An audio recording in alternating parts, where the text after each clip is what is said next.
Okay, I'm all out of statements, so we will open it straight up to questions and let Mr. Nesbitt go first. All right. Do you like what you've seen lately in the battle at we'll take the next question, please. I tell you, I really appreciate you guys that are here today. I thought we had a pretty good one on Monday, and we'll continue to try to build a great working relationship and try to get you as much information as possible. So with that, let's get started. Today, practice number 15, halfway over. Ended up having 1 2-a-day, but shoot, the 2-a-days in the past where everybody looks forward to camp ending, I think are long gone. We got uppers practice today. We will go full pads live tomorrow. We will go scrimmage Saturday morning, and then camp ends. Guys will move into dorms, and all the students will be back, and then we will have the luxury of practicing a game week, have a mock game next Saturday, and then the real thing the week after that. So where we stand right now, I like where we're at. We got pretty much everything in. Trying to get them back, trying to get them healthy at this point, but we still got to keep moving forward, which is a good, healthy practice tomorrow and a pretty good scrimmage on Saturday. So that's all joking aside, that's kind of where we're at. So we'll take some questions from there. Position battles that are still going on, Drayvon and Jeremy Tower still competing. What are some of the ones you guys are still evaluating? Yeah, that's one, a corner spot. We're still looking for a starting corner. Daryl Worley has established that spot. KJ is just now coming back, so he's KJ Dillon is just now getting back into the swing of things. Linebacker, we got battles going on. We got guys that Brandon Golson's going to be in a green jersey again today. Should get cleared full go here in about another week. Kwiatkowski's been out for about a week, so that's let Al Benton and Edward Muldrow get a bunch of snaps. So what the rotation is going to be right there, I don't think we know yet. Same thing that's happening on the D-line. I think we're a good solid 2 deep on defense. I just don't know who the starters are, and I don't know what the rotations are going to be yet. Same thing with running back, with the repetition, getting the reps and stuff. You still figuring that out? Still figuring it out. Dreamus had a good day a couple days ago. And the same thing is going to be there. Whoever we put down on paper as far as who the starter is, I don't think that's going to be an indication of how many reps they're going to get. Whoever gets the hot hand, whatever our game plan is going to be, those guys are versatile. They can do different things. So, everybody wants to see the starters who we march out there, but I think what's probably more important to that is how many snaps they're going to get throughout the course of the game. Don't know the answer to that yet. Dan, I'm sure after a 4-8 season last year that you evaluated everything. I assume also you evaluated the camp in that too. But we moved on from that.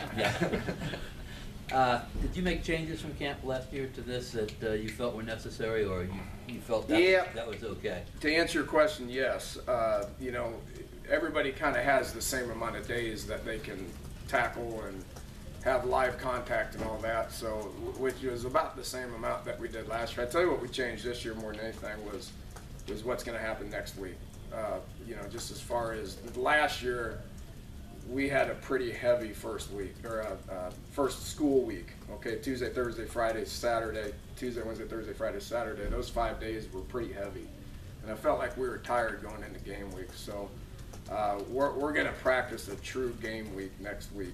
It'll be just like it was, just like it'll be the next week as far as a heavy Tuesday. We're still going to put pads on and practice Wednesday, but then we're going to teach them how to practice Thursday, how to practice Friday, how to travel Friday, and then how to have a game day on Saturday. So I think that will get our legs underneath us a little bit better. Not to dig up the past again, but last year was the first year your offense didn't work. Wherever you've been, you've had certain milestones, certain markers you guys have been able to hit. Right.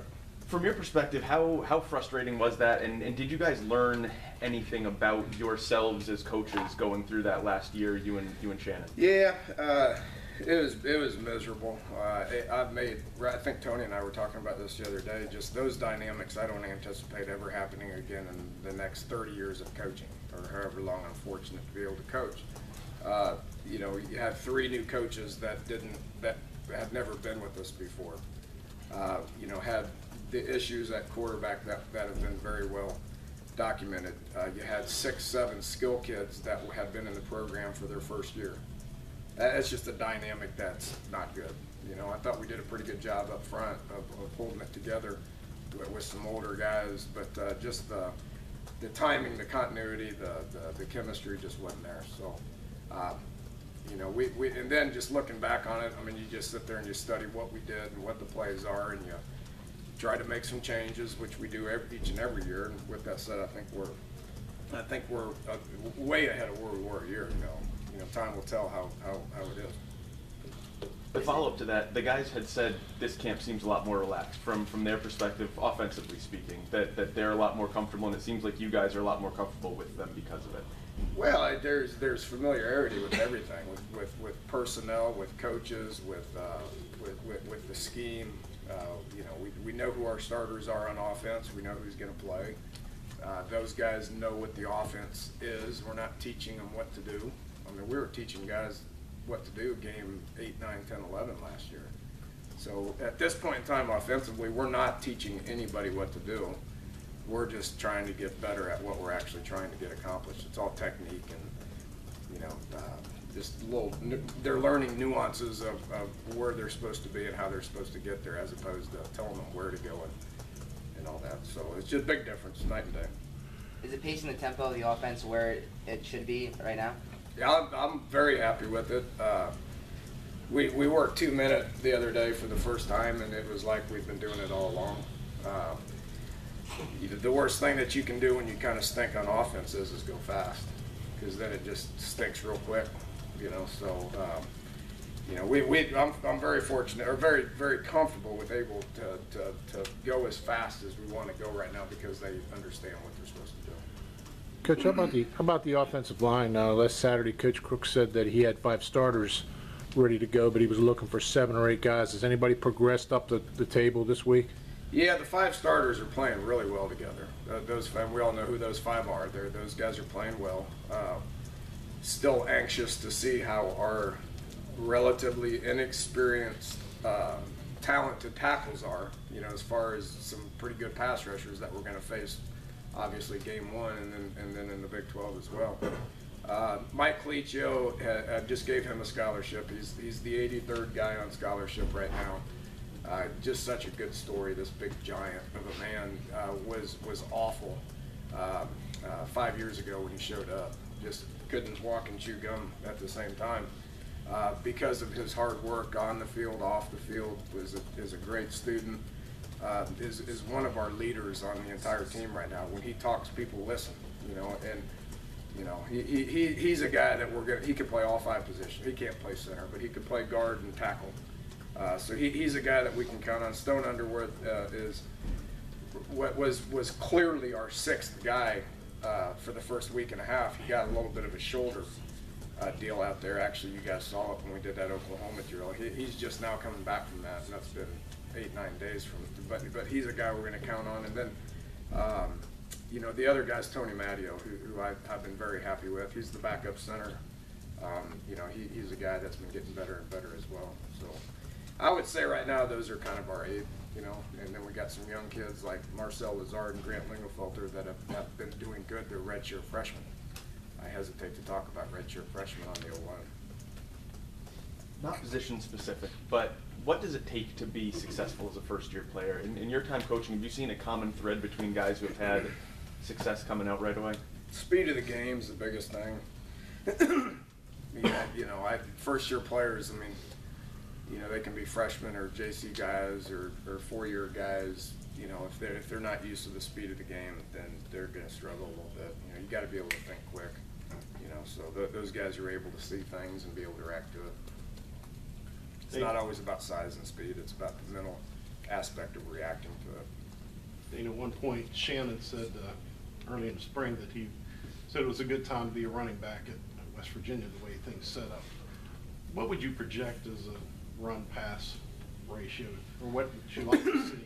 You know, we want to be able to do both. We couldn't do either last year, but wanted to be able to do both. It all depends on what the defense is doing. If they outnumber you in the box, then we're not going to sit there and run it into people that are unblocked. You got to be able to throw the ball. Some certain people's game plans are, put 2-3 safeties back there all the time, and we got to be able to sustain blocks hat for hat up front. Then you should run the ball every single play. So it's all indicative of what the defense is doing. You got to be able to do both. The teams that are good are able to do both. I've been on plenty of teams where we've only been able to do one thing, and don't consider that to be a great offense. Shannon said one of the things he's noticed as a big change for you guys is situational offense, that it's a lot better right now, whether it's third down, whether it's score zone stuff. Have you seen a big change there, and how much of that is just maturity, year two, that experience there? Yeah, you're talking about offensive efficiency is what you're talking about. We were middle of the pack last year, offensive yards per game, yards per play, middle of the pack last year. But at dead last in the stuff that matters, which is third downs and fourth downs and turnover margin and score zone rate. So good offense are ones that are extremely efficient in those situations. Everybody's good enough to be able to get yards and first downs. It's the great offenses that are able to be efficient when it really matters. And I hope he didn't jump the gun on that. We haven't played a game. Don't know if we've made progress on it or not. We've been focusing on it, but we focused on it last year as well. What are some of the things you could do to improve those? Again, it's people that just understand what you're doing. They got to be able to. There's no secret why Florida State they were the most efficient red zone team in the country last year at 97%. I would say that's pretty dang good. They scored when they got down there. They scored every time. So that's just being able to understand the offense, being able to execute when it gets hard, and it gets hard on third downs. It gets harder on fourth downs. It even gets harder when you get closer to the goal line. So being able to execute efficiently when things are extremely hard is what good teams are made of. And we had our problems defensively at that too. I thought we were pretty good defensively just in playing defense. We got better, but when it was third down, weren't very good. We were last in the league in third down defense, if I'm not mistaken. We got to get better at that. We got to get better in critical situations. Danny, you got to look at your 2-minute offense, you said, right? First time. You sound like you know a whole lot about what you guys can do offensive, but that was the first time you did that. Are there still yet things that you have not worked on you want to see, or you're curious to see that you'll soon take for a spin? We've covered every situation at this point. At this point, 15 days into it, we've covered every situation. I am not saying we're good at every situation. I'm saying we covered it. 2-minute was something we covered a couple of days ago. Because of how we've been practicing, I didn't think that we would have a problem with being able to do that. We've done. You guys saw an up-tempo period that we did. Part of that period is just call plays and as fast as you can, because it does two things. It puts people in opportunities that they have to play 5, 6, 7 plays in a row, and they have to be able to think when they're dog tired. So we're getting them in game shape, and we're putting people in situations where they don't have time to think about it. They just got to react to it. Okay, so even though that period may look bad at times, I'm okay with it because of what we're trying to get accomplished in that specific period. So when we went into the 2-minute, we're taking it a step further where they have to know the situation. They have to know when to get out of bounds. They have to know when to clock it. They know when they can huddle up. They know when they can sub. So we're able to get up on the ball and snap it as quickly as we possibly can and get plays called because we've been practicing that. We just had to look at the situation as far as, how much we were down, how much is on the clock, that sort of thing, which we responded to that pretty well. Dane, have you settled on the number 2 quarterback? Paul's looked good. He's been getting reps. He's obviously the most game ready. Haven't made that decision for sure. William's a guy that's going to continue to rep. Is going to continue to get better. What his ceiling is high. How far he can advance, I don't know yet. So he will continue to get reps as well. Have you ever been a proponent of the Wildcat? Would you ever think of bringing William in for something like that? I've never done it with, not to say I'm against it, but have never done it based on not having a guy that could do it. And then in addition to that, we've always had starting quarterbacks, discard last year, but we've always had a guy that was the main guy that was pretty good that we didn't want to take off the field, period. Do you think it's a bad thing to pull a guy off? Does that I think it can be harmful, yes. I think it can disrupt your flow. I think one guy, if he's the clear-cut main guy, which at this point Clint is, Clint's playing extremely well. There's a comfort level that he has that is positive, that I'm excited about. There's a comfort level that his teammates have with him right now that is good. Pulling him off the field would not be the appropriate thing to do at this point in time. If Millard wins the backup job, would you redshirt Crest? Well, hell, we had to use 3 of them last year. You know, you can't. You know, in a perfect world, you'd like to redshirt everybody that has a red shirt, but I don't think we can make that decision at this point. Dana, Clint was saying that he's becoming more and more comfortable with the offense up to this point. Do you feel like he's mastered the offense? Have you had a quarterback ever master your offense? Well, I don't know what that means. You know, football's hard. It's a new challenge each and every week when you're trying to figure out what the game plan is and how you execute against a different set of dynamics on the defensive side of the ball. So I don't think anybody's mastered anything. He certainly hasn't. Seeing how he hasn't mastered anything in a game setting at this point. So I think I'm very happy with where he's at. Mentally, I'm happy with where he's at physically. I'm happy with where he's at from a leadership perspective. He's got to do it in games. You know, before everybody's extremely happy with him, he's got to do it in games. He knows that. I think everybody does. Coach, I know we got a couple weeks to go, but what's your level of confidence on the special teams? Good. These guys, you know, Coach DeForest, one, has a plan and is pretty good at what he does. That's widely known across the country.